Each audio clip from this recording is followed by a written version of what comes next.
ನಾಳೆನೇ ಅಲ್ವಾ deadline fees ಕಟ್ಟಕ್ಕೆ? ದೋಸ್ತ ಕೆಲಸನೇ ಸಿಕ್ತಿಲ್ಲವೇ? ಹ್ಞೂ ಕಣೆ, ಇಲ್ಲಾಂದ್ರೆ ಎಕ್ಸಾಮ್ನೇ ಕೊಡಲ್ವಂತ. ನಿಂದೇನಾತ? ಅಯ್ಯೋ, ನಾನು 2-3 ಸಲ ಇಂಟರ್ವ್ಯೂ ಕೊಟ್ಟಿದ್ದೀನಿ, ಬಟ್ ಇನ್ನೂ ಕನ್ಫರ್ಮೇಷನ್ ಬಂದಿಲ್ಲ. ಸ್ಕಾಲರ್ಶಿಪ್ ಆದ್ರೂ ಬಂದಿದೆ, ರಿಸೀಸ್ನೇ ಬರ್ತಿರಲಿಲ್ಲ. ಈಗೆಲ್ಲ ರೆಫರೆನ್ಸ್ ಇಲ್ಲ ಅಂದರೆ ಕೆಲಸ ಸಿಗಲ್ಲ. ಅಳ್ಬೇಡ ಇಶ್ಯೂ, ಇದಕ್ಕೆಲ್ಲ ಒಂದು ಸೊಲ್ಯೂಷನ್ ಸಿಗುತ್ತೆ.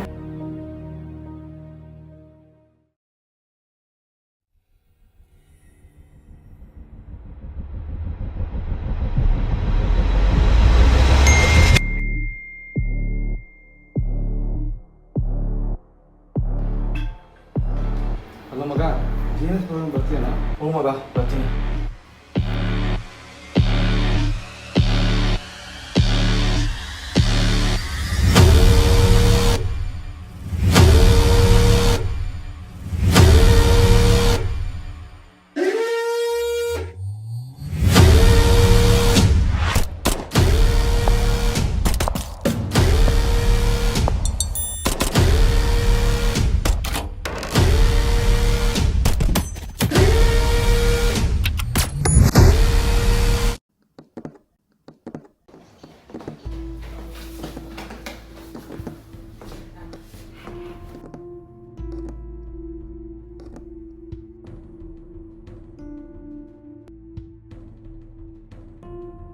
ಯಾಕೆ 5 ನಿಮಿಷ ಲೇಟ್?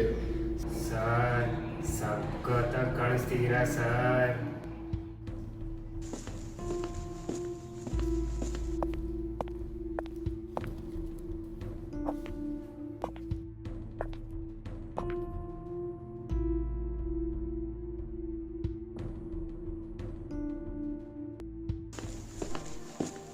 ಸರ್ ಕಾಂಟ್ಯಾಕ್ಟ್ ಡೊನೇಷನ್ ಅಂದ್ರಲ್ಲ, ಏನು ಸರ್?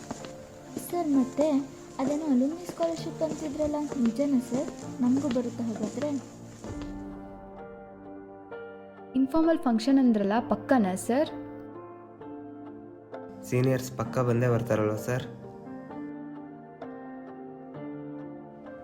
ಅವ್ರಿಗೆ ಇಲ್ಲಿಂದ ಎಷ್ಟೇ ಹೋಗಬೇಕು ಅಂತ ಅನಿಸಿದ್ರು ಮತ್ತೆ ಯಾವತ್ತಾದರೂ ಬರಲೇಬೇಕು ಅನ್ನೋದು ಅವ್ರ ಮನಸ್ಸಲ್ಲಿ ಇದ್ದೇ ಇರುತ್ತೆ. ನಂಗೆ ಗೊತ್ತು, ನನ್ನ ಸ್ಟೂಡೆಂಟ್ಸು ಬಂದೇ ಬರ್ತಾರೆ. ಫಾರ್ಮಲ್ ಅಂದ್ಕೊಂಡ್ರೆ ಇನ್ಫಾರ್ಮಲ್ ಫಂಕ್ಷನ್ ಇದು.